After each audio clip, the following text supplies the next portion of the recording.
یہ کہانی ہے ایک چڑیا اور کسان کی۔ چڑیا گھر کی تلاش میں ایک کھیت میں گئی اور وہاں کا موسم اچھا ہونے کے باعث اس نے اپنا گھونسلہ وہیں بنا لیا۔ کچھ دنوں کے بعد چڑیا کے انڈوں سے بچے نکل آئے اور وہ لوگ اپنی زندگی خوشی خوشی گزار رہے تھے، یہاں تک کہ اس کھیت کی کٹائی کا وقت آ گیا۔ چڑیا اپنے بچوں کے لیے کھانا لینے کے لیے گئی اور پیچھے سے کسان اپنے کھیتوں میں آیا اور اس نے آ کر بولا کہ صبح میں اپنے دوست کو بولوں گا کہ کھیت کی کٹائی شروع کرے۔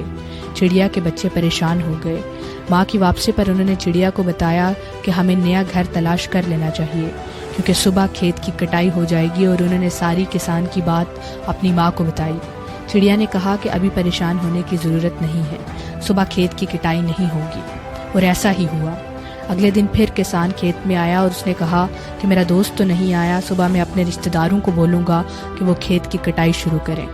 چڑیا نے سکھ کا سانس لیا اور اس نے کہا کہ صبح بھی کھیت کی کٹائی نہیں ہوگی۔ اگلے دن پھر کسان آیا اور اس نے کہا کہ میرے رشتہ دار بھی کھیت کی کٹائی کے لیے نہیں آئے، صبح میں خود اپنے کھیت کی کٹائی شروع کروں گا۔ چڑیا نے کہا کہ بچوں، اب گھر تبدیل کرنے کا وقت آ گیا ہے۔ بچے حیران ہوئے اور پوچھا کہ شاید صبح بھی کھیت کی کٹائی نہ ہو جیسا کہ پچھلے 2 دنوں میں نہیں ہوئی۔ چڑیا نے پھر اپنے بچوں کو سمجھایا کہ جب انسان اپنا کام دوسروں پہ ڈالتا ہے، اپنے دوستوں یا رشتہ داروں پر، تو وہ کبھی نہیں ہوتا، لیکن اگر وہ ایک بار تہیہ کر لے کہ اپنا کام خود کرے گا تو پھر وہ کر کے رہتا ہے۔ اور چڑیا کی بات سچ ثابت ہوئی۔ اگلے دن کھیت کی کٹائی ہو گئی۔